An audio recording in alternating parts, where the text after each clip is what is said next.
Welcome back. Now I want to share with you another lesson that I do, and this is all about the Harlem Renaissance.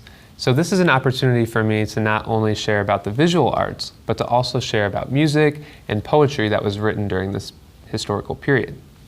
One of the things I really like to do with students is to get them to start critiquing artwork.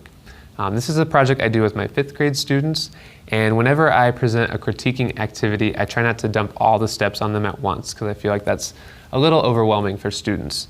So like on the first day, we might just talk about how to describe an artwork. So I ask students to think about what they see and to share that with me either verbally or written down, in this case, in this little workbook. They write what they see in the picture, only facts, no interpretations, just like the formal qualities, and I always try to get them to imagine they're describing it to someone over the phone, trying to get them to picture what they're looking at. Then we talk about analyzing, so students are looking at the artwork and they're trying to analyze, how did the artist make this? What elements and principles did the artist use? So in this case, this student wrote about how the artist used color. This is a black and white copy because I ran it off on my photocopier, but I always give a color example maybe at the table or projected in the classroom. But the student wrote how there's a lot of brown and black and blue in this picture. She wrote about the different shapes that she saw to give a little bit more of the elements and principles the artist used.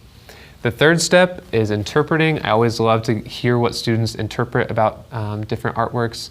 So students are looking closely at it, they're trying to guess what it's about, what story it might tell. So interpret is always a fun one to do. And then in the last step of a critique, they're evaluating. So that's when they can give me their opinion. I always tell them, I don't care if you like it or don't like it. That's not what I'm looking for. I'm looking for you to give your opinion and for you to be able to explain it to me.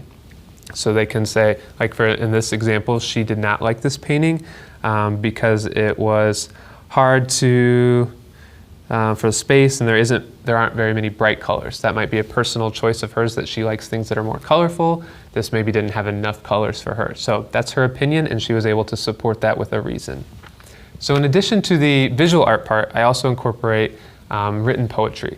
So like this is a great book. This is all poems by Langston Hughes, and it's a poetry for young people. So it's not something that you really have to screen as much. Some of Langston Hughes' poems would not be appropriate for elementary students, either by the content or just by the intellectual level. They wouldn't be good for young readers, but this book is specifically for young people. So you can give them these poems written by Langston Hughes or other poets of the time, and then after they read it, we talk about what imagery is. And they're words that really help us imagine a picture. So from the reading of the poem, students actually illustrate an artwork based on those words. So they're not copying any artwork, they're applying these words and these images that they're imagining in their head to an original artwork.